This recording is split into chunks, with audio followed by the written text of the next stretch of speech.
Samet, petit village de l'arrière-pays boulonnais, pris d'assaut par les vélos. Après les dames, ce matin, voilà les messieurs qui se préparent au contre-la-montre. Parmi eux, le tenant du titre de l'équipe nordiste Cofidis. L'avantage, c'est que j'aurai tous les temps des autres qui partent devant moi. Mais bon, il y a une pression à dire ce soir, peut-être que j'aurai plus le maillot, peut-être que je vais le garder et puis ça sera un grand exploit. Donc ouais, c'est un petit peu plus tendu peut-être. Une division en dessous, moins expérimentée, il y a les jeunes de Roubaix-Lille Métropole. L'équipe s'entraîne toute l'année pour ce grand rendez-vous des championnats de France. C'est l'objectif principal de la saison, donc on mise tout là-dessus et le mieux c'est de finir premier. Vous y croyez? On y croit, faut toujours y croire. Mais pour Mathieu Boulot, comme pour les 60 autres concurrents, c'est 45 km où il faut tout donner. Seul, dans une campagne balayée par les vents, ont été compliqués. Mathieu finira à la 31e place comme l'an passé. Et Sylvain Chavanel, grand favori, perdra 2 précieuses minutes pour s'imposer.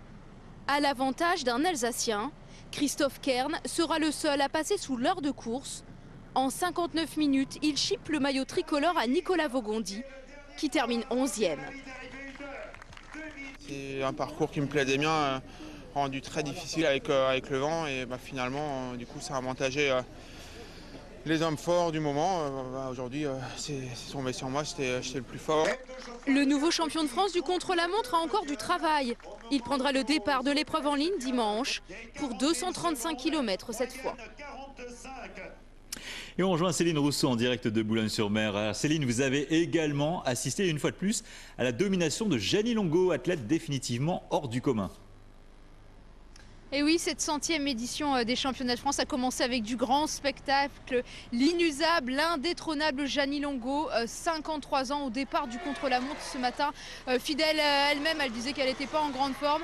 Et puis voilà, et bien, au bout d'un peu plus de 19 km jusque Boulogne, alors qu'elle a 30 ans de plus que ses concurrentes directes, et bien Gianni Longo a remporté ce contre-la-montre. Elle a passé facilement sous la barre des 30 minutes, la seule à faire en moins d'une demi-heure. Gianni Longo qui était la tenante du titre, c'est son 11e contre-la-montre qu'elle remporte en individuel et elle n'est jamais blasée. On va l'écouter au micro d'Emmanuel Kinard ce matin. J'y pensais pas. Honnêtement, je pensais pas parce que ça a été dur. J'ai eu vraiment un gros coup de souci, gros souci dans la montée. Et après, j'ai un petit peu cru quand mon mari m'a dit qu'il me restait 2 minutes pour faire la dernière côte, donc je me suis dit c'est jouable. Vous êtes la seule à passer en dessous de la barre des 30 minutes, comme quoi, hein?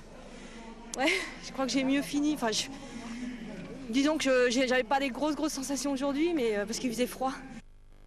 Et demain, Céline, c'est relâche pour tout le monde, mais samedi, c'est un gros week-end qui se prépare.